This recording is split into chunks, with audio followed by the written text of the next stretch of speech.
दीक्षा आप देते हैं वो आपको अपने गुरु से मिली है या खुद से आप दीक्षा देते हैं अपने भक्तों को? हमारे सदगुरु से मिली, हमारी गुरु परंपरा में, संत परंपरा में गुरु से मिली। महाराज जी, जब पूजा की विधि बताते हैं श्रीमद् भागवत गीता में ये वर्णित है, ये चीज क्या?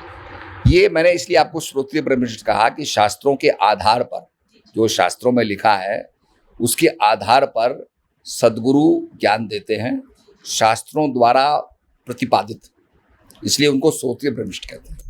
अभी आपने सुने हंसादेश पंथ के प्रमुख संत श्री सतपाल जी महाराज, पंजाबी बाग, दिल्ली के विचार। और आइए अब जानते हैं जगत गुरु तत्वदर्शी संत रामपाल जी महाराज, सतलोक आश्रम बरवाला, जिला हिसार, हरियाणा के विचार। श्री सतपाल जी महाराज तथा श्री प्रेम रावत जी, जिसको बालगेश्वर जी कहते हैं, ये दोनों महाराज श्री हंस जी महाराज के पुत्र और उनके शिष्य हैं।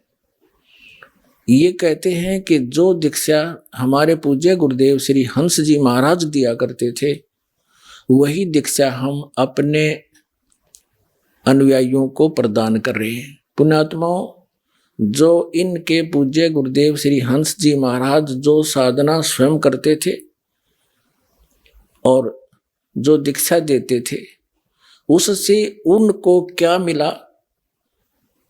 40 वर्ष की साधना के उपरांत वो प्रेत बाधा से पीड़ित, देखिएगा प्रमाण, जो अब सतपाल जी महाराज और श्री प्रेम रावत जी जो इनके छोटे भाई हैं, जो वही साधना ये दे रहे हैं, तो इनके अनुयायियों की क्या दशा होगी। तो आप जी को इस हंस जी महाराज के द्वारा दिए गए ज्ञान की एक झलक, और जो भक्ति वो किया करते थे और कराया करते थे, वो शास्त्र अनुकूल है या शास्त्र के विरुद्ध, और जो साधना वो किया करते थे उस भक्ति से उनको कितना लाभ या हानि हुई, तो उससे ये स्पष्ट हो जाएगा कि वो साधना उचित थी या अनुचित थी। ये आपके रूबरू करते हैं। ये एक पुस्तक है, देखिएगा, ये एक पुस्तक है अमृत के कलश, श्री हंस जी महाराज जीवन एवं दर्शन। संपादक हैं चमन लाल टंडन, MA MAd, दिल्ली विश्वविद्यालय, MA। और ये कहाँ से प्रकाशित है? प्रकाशक हैं मानव उत्थान सेवा समिति, प्रधान कार्यालय 2/12 पंजाबी बाग, नई दिल्ली से।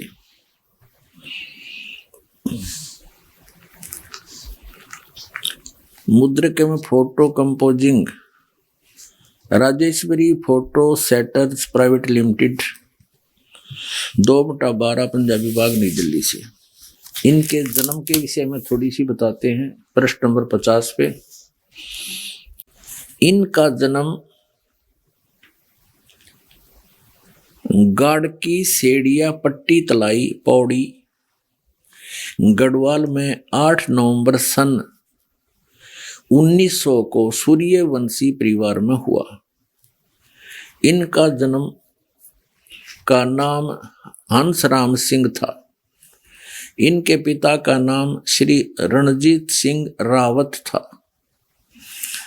एवं दादाजी का नाम श्री हेमंत सिंह रावत था, जो देशवाल रावत के वंश के साधारण कृषक थे। इनकी माता का नाम श्रीमती कालंदी देवी था। कालंदी देवी बहुत ही धर्मपरायण एवं भक्त हृदय नारी थी। महादेव और पार्वती के प्रति उनकी दृढ़ आस्था एवं श्रद्धा थी। उनके मंदिर में सदा पूजन हेतु जाती थी। श्री महाराज जी बताया करते थे, श्री हंस जी महाराज बताया करते थे कि उनकी माँ उनको भी अपने साथ मंदिर ले जाती थी और वहां मैं महादेव और पार्वती को साक्षात खड़े देखता था। इस प्रकार बचपन से ही उनके अंदर भगवान दर्शन की तीव्र लगन पैदा हो गई थी। बाल्यकाल से ही वह एक विलक्षण बालक थे। हंसी की छटा इनके मुख पर मंडल पर सदा गुलाब के फूल की तरह खिली रहती थी। आगे बताते हैं, प्रश्न नंबर 51 पर पढ़ते हैं। प्रश्न नंबर 51 पर, बाल्यकाल से ही वे एक सिद्ध पुरुष थे, बचपन से ही सिद्ध पुरुष थे। अपने पूर्व जन्म की कमाई के कारण स्वतः ही ध्यान मग्न हो जाते थे और आपने अपने आप को ईश्वर प्रेम में खो बैठते थे। 1966 की गुरु पूर्णिमा के अवसर पर अपने बचपन के बारे में बताते हुए श्री महाराज जी कहने लगे, 1966 में ही इनकी मृत्यु हो गई थी। उसी से 1 महीने 2 महीने पहले की बात है। अवसर पर अपने बचपन के बारे में बताते हुए श्री महाराज जी कहने लगे कि मुझे बचपन से ही बहुत लगन थी। मैं बिल्कुल छोटा 8 वर्ष का था तो कई बार मैंने भगवान के दर्शन किए और अक्सर मेरी समाधि लग जाती थी। जब मैं अपनी ताई जी से कहता था तो वो कहती थी कि ऐसा हो ही जाता होगा। मैं कई बार आंखें बंद करके भगवान को पकड़ता था, दिव्य प्रकाश देखता था और सोचता था कि औरों को मिले हैं तो मुझे क्यों नहीं मिलते। होते होते बात समाप्त हो गई। अब 53 पृष्ठ पर पढ़ते हैं। आत्मज्ञान की खोज में महाराज जी हर धर्म संप्रदाय के लोगों से मिले, बातचीत करते थे और जो स्वतः उनको आंतरिक अनुभव होते थे उनके बारे में पूछते थे। भिन्न भिन्न धर्म सिद्धांतों का अध्ययन भी इस काल में महाराज जी ने किया, लेकिन किसी ने भी उन्हें प्रत्यक्ष अनुभूति का आश्वासन नहीं दिया। केवल किताबी ज्ञान या शास्त्रीय मत को ही संत महात्मा उनके सामने रखते रहे। उन्हें आत्म संतुष्टि नहीं मिल सकी। उनके अंदर तो उस परम सत्ता के प्रत्यक्षीकरण की जिज्ञासा प्रबल हो चुकी थी। अधिकांश साधुओं को उन्होंने केवल दिखावे का साधु ही पाया। संयोगवश लाहौर में श्री महाराज जी की भेंट एक ऐसे संत पुरुष से हुई जिनसे दीक्षा प्राप्त कर उनके जीवन का पूर्ण रूपांतरण हो गया और वे गुरु महाराज जी की छत्र छाया में अध्यात्म के गूढ़ रहस्यों और तत्व ज्ञान को सहज में समझ गए। यहाँ देखें, दिल्ली स्थित शक्ति नगर की कोठी में एक बार महाराज श्री प्रांगण में बैठे हुए थे। कुछ प्रेमी भी वहां पर दर्शन के लिए आए थे। महाराज जी प्रसन्न मुद्रा में थे। श्री महाराज जी अपने वचनों में अपनी तरफ से कुछ नहीं कहते थे, केवल महान पुरुषों की वाणियों के आधार पर ही लोगों को समझाया करते थे।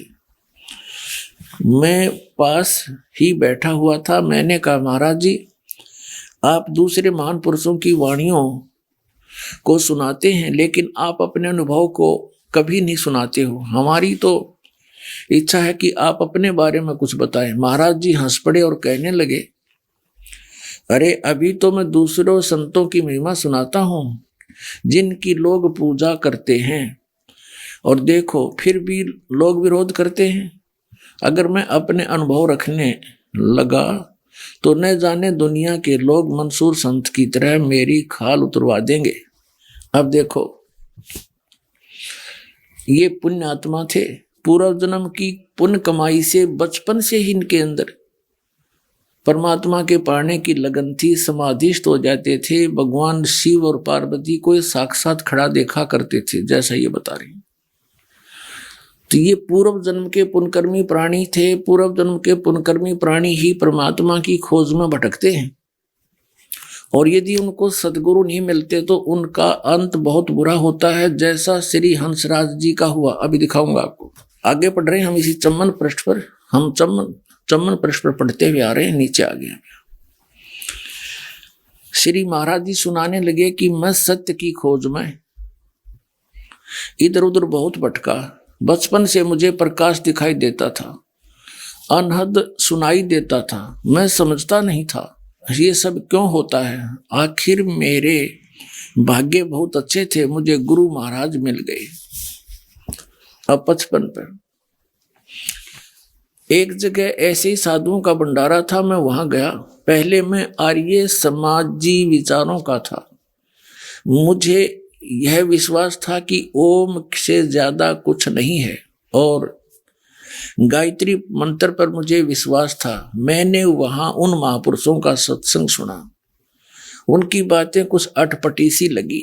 सत्संग सुनने के पश्चात मैंने कहा कि बताओ क्या बताते हो।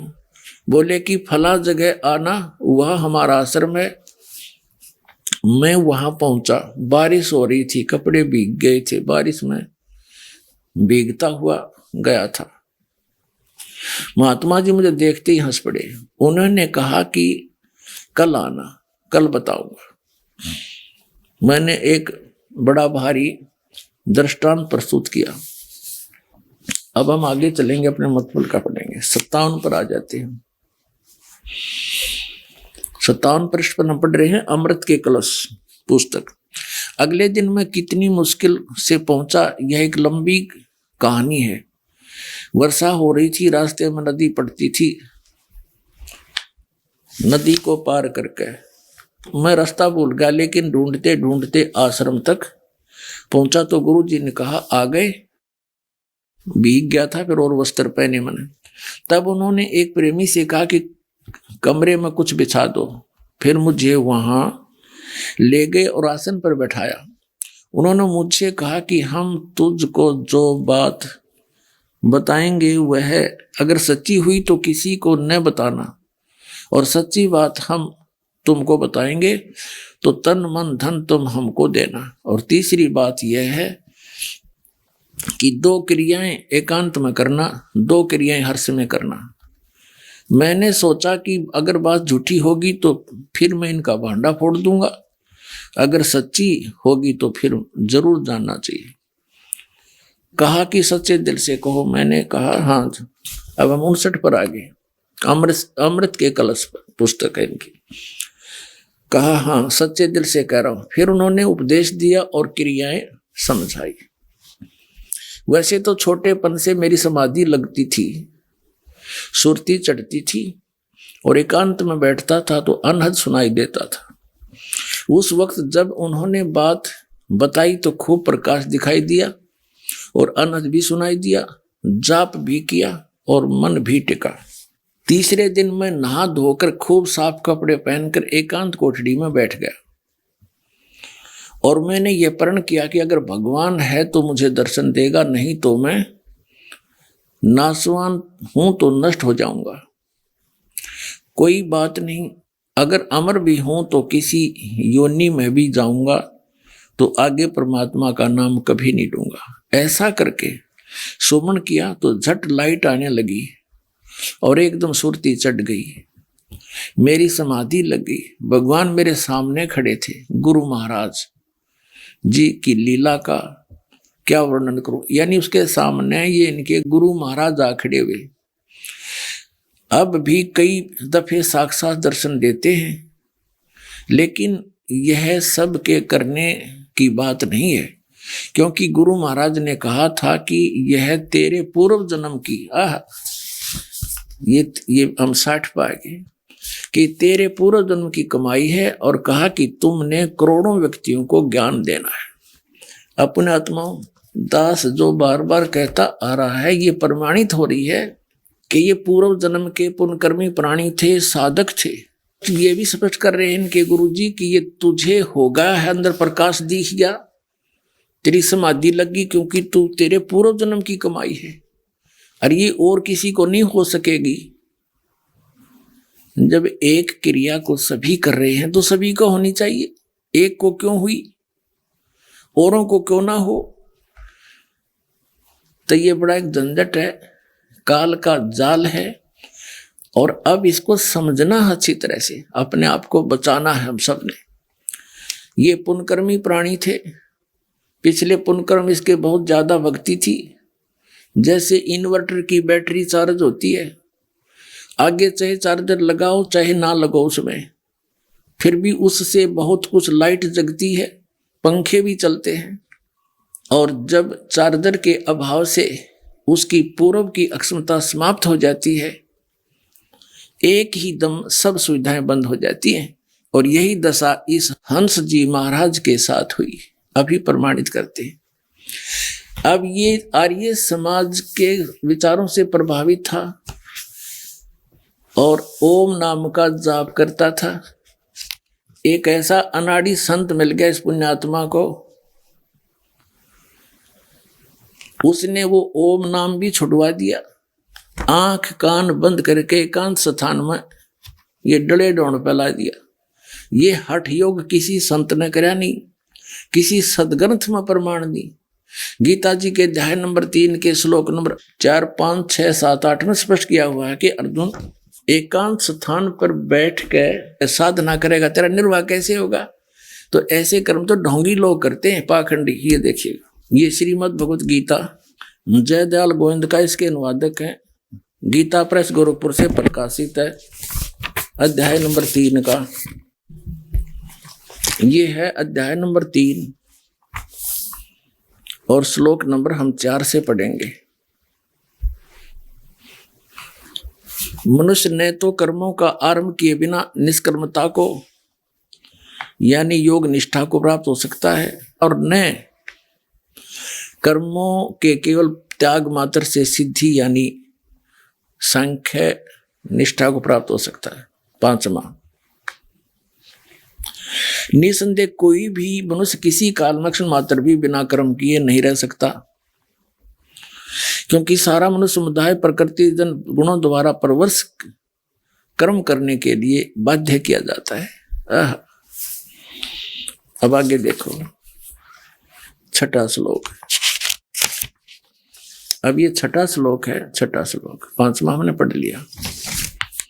जो मूढ़ बुद्धि मनुष्य यानी मूर्ख समस्त इंद्रियों को हठ पूर्वक ऊपर से रोककर मन से इंद्रियों के विषयों का चिंतन करता रहता है, वह मिथ्याचारी दम्भी यानी पाखंडी कहा जाता है। 7वें में कहा है कि किंतु हे अर्जुन, जो पुरुष मन से इंद्रियों को वश में करके अनासक्त हुआ समस्त इंद्रियों द्वारा कर्म योग का आचरण करता हुआ यानी काम करते करते उठते बैठते चलते फिरते करता है, वही श्रेष्ठ है। 8वां क्या लिखा है?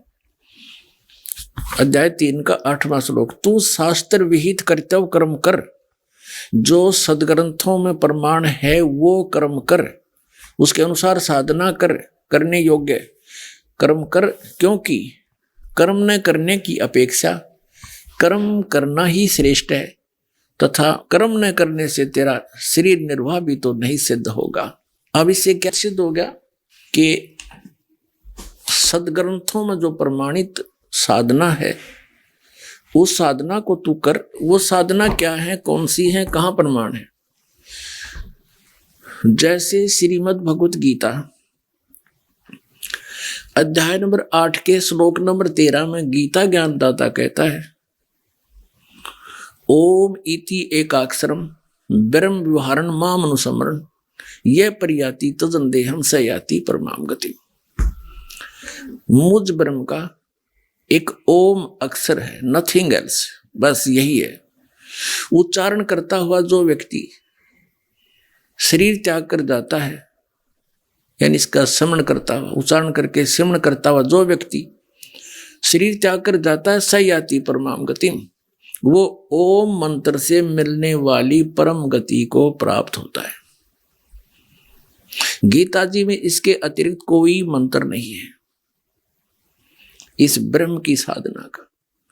फिर इसमें 2 परमात्माओं का विशेष रोल है, एक ये गीता ज्ञान दाता, एक परम अक्षर ब्रह्म। गीता ज्ञान दाता श्री कृष्ण जी में प्रवेश करके बोल रहा है, ये ब्रह्म है। श्री कृष्ण जी के अंदर बोल रहा है, ये ब्रह्म है, सरपुरुष है, इसको ज्योत स्वरूपी निरंजन काल भी कहा है कबीर परमेश्वर ने। और ये स्वयं भी गीता जी अध्याय नंबर 11 के श्लोक नंबर 32 में कहता है कि अर्जुन मैं काल हूं, अपरिवर्त हुआ हूं, सबको खाने के लिए आया हूं, इन सब का नाश कर दूंगा, तो ना युद्ध करेगा तो भी मैं इनको मार डालूंगा। ये काल है। श्री कृष्ण जी में प्रवेश करके ये गीता जी का ज्ञान बोल रहा है और ये कह रहा है कि ओम मंत्र मेरा है, मुझ ब्रह्म का, और इसका जाप करने से ही वो परम गति होगी जो ओम मंत्र से होनी है। ओम मंत्र से कहाँ जाएगा व्यक्ति? ब्रह्मलोक में जाएगा। और ब्रह्मलोक पर्यंत भी पुनरावृत्ति के अंदर वहां गए हुए प्राणी भी वापस आते हैं, उनका भी जन्म मृत्यु सदा रहता।